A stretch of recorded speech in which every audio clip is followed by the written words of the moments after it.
बक्सर बाजार हो। अच्छा ए हो का हो भइल बिया छाटल छिनार हो। घुमतिया बक्सर बाजार हो। छूटा चरतिया ई त घुमतिया अकेले।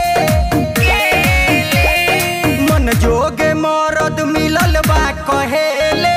कलुआ के दीदिया जादो जी के देले। मन जोगे मरद मिलल बा कहेले। कलुआ के दीदिया ललुआ के देले। कलुआ के दीदिया ललुआ के देले।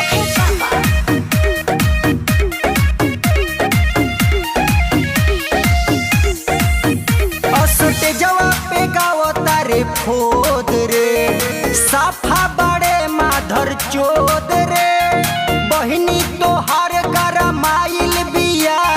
पुअरा के गाला में धराइल बिया। पुअरा के गाला में धराइल बिया। असटे जवा पे गावता रे फोद रे। साफा बड़े माधर चोद रे। बहिनी तोहार गरमाइल बिया। पुअरा के गाला में धराइल बिया। सब जात छोड़ी के अहिरू संगे खेलाई खेले। मन जोगे मरद मिलल बा कहेले। बभना के बहिनी है जादो जी के देले।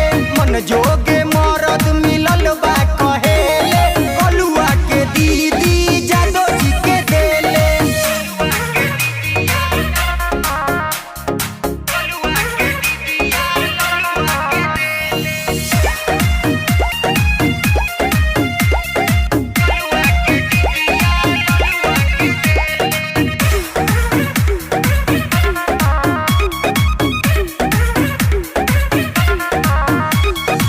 ऐसन तेलंगई देखैबे रे।